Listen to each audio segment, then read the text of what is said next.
वार्तांकन रोखठोक बातमी।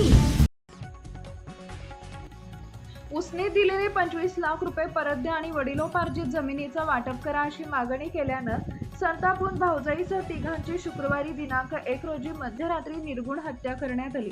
या प्रकरणी मोठा दीर व जाऊ यांच्यासह एकूण 6 जणांविरुद्ध तालुका पोलीस ठाण्यात गुन्हा दाखल करण्यात आलाय। यापैकी 5 जणांना रविवारी अटक करण्यात आली असून मुख्य आरोपी मोठा दीर शंकर मस्के यांचा शोध सुरू आहे।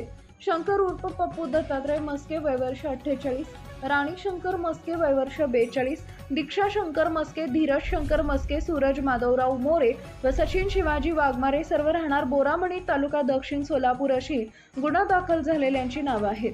शुक्रवारी मध्यरात्रीच्या सुमारास मस्के वस्ती बोरामणी इथं हा थरारक प्रकार घडला।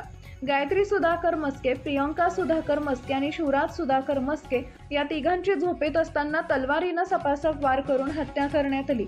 या प्रकरणी मृत गायत्री यांच्या भावानं दिलीप विश्वनाथ चांदोरे यांनी फिर्याद दिली आहे। मयत गायत्री मस्के यांचे पती सुधाकर दत्तात्रय मस्के यांनी 6 वर्षापूर्वी शेत विकलं होतं।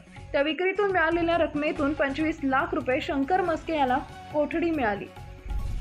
दाखल गुन्ह्यानुसार शंकर मस्के याचे हॉटेल असून तिथं मेहुणा सूरज मोरे राहणार तलमोड तालुका उमरगा जिल्हा धाराशिव सर्व काम पाहत होता, तर सचिन वाघमारे हा तिथंच कामगार म्हणून कामाला होता।